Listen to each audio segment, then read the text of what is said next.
Hi everyone, it's Irit with a new process video, and as you can see I am jumping right in it and playing with some distress stains, and we got two distress stains in the December color kit from Hip Kit Club Kits, and I added a couple more colors from my stash. So we got that dark blue turquoise color in the kit and the light pink, and I added a hot pink and a light blue.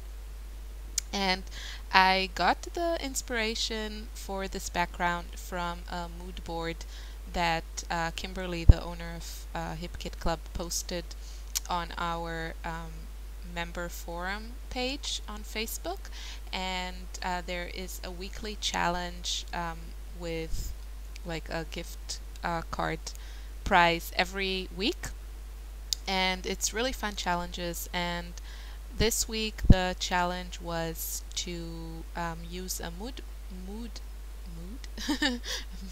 board and create a layout. And I have to say that this layout kind of took a life of its own. I really meant to use just my December kits, but then I kind of had this idea and things kind of changed.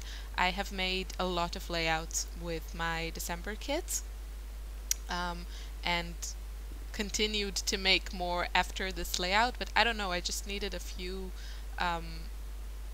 like embellishments, and I went to my stash, and I will like talk about that. But the background was definitely inspired by some lovely watercolor images that were on the mood board.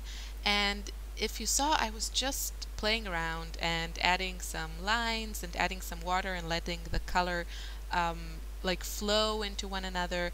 Distress stains are basically liquid watercolor, and I'm just want to explain what I'm doing here. I'm getting a star stencil that came with the October color kit, and I am using one of my new paint dabbers from Ranger, and the color is called Pink Sherbet. That word just cracks me up. And it's this lovely cool kind of pink, and I am just adding some stars over my watercolor and adding some texture with the leftover paint. And after it was dry, I'm showing you, I got this lovely pen for Christmas from my brother-in-law, and it's like a brush pen, and it comes with like an ink cartridge. It's from Pentel. I'm sure you can get it in America, also like in the US. But it's with like this permanent ink, and it's just lovely to play around with that brush tip. So I just outlined the stars, and eventually I picked my photo, and I'm using now some leftovers from the November and October kits. I don't have a lot. I think that's pretty much the only piece of paper, that pink paper I'm outlining now, that I have from October, and the rest of the papers you see on the screen are from November. I'm just adding a couple of layers behind my photo. And so back to the background, I just want to say a few things. I was just playing around, and then I added some yellow splatters, and it really also makes these interesting looks in the watercolor when you add those splatters into it. And I just want to say, I mean, watercolor are like a huge trend, and it seems to be going on, and I love it. But I know some people feel intimidated by them, and they're not sure how to use it.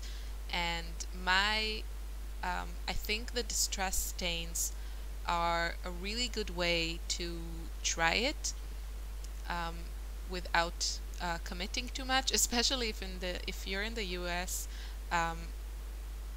I got, I think, all my stains for 40% off at Joann or something. Like online I bought them, and then they cost something like, I don't know, $2, $2.50, something like that. Um, so the nice thing about the stains is the bottle that they come in with the dabber, and you don't need brushes. You can just put it on your paper, add some water, and let the color flow. And if you're gonna do what I did here, then I highly recommend using watercolor paper. If you use cardstock with this much water, you will create a huge mess and you'll probably ruin your paper. So I think the distress stains are really a good way to play and get that watercolor look in a safe in a safe environment. No, I just think it makes it a lot easier this way, and you can pick a few colors that you like and just play around. So anyway, this is where the layout kind of took a life of its own, and I grabbed some foam thickers from the Amy Tan +1 collection that came out a year ago.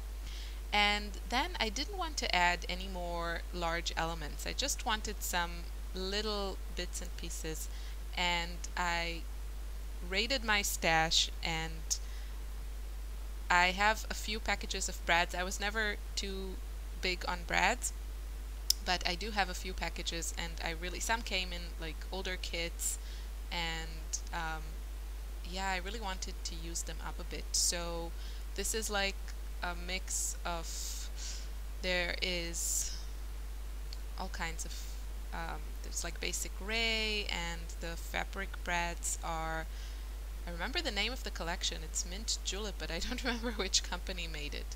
So just a bunch of brads from my stash, and this is a really good layout to use them. I really like small embellishments on my very colorful mixed media layouts.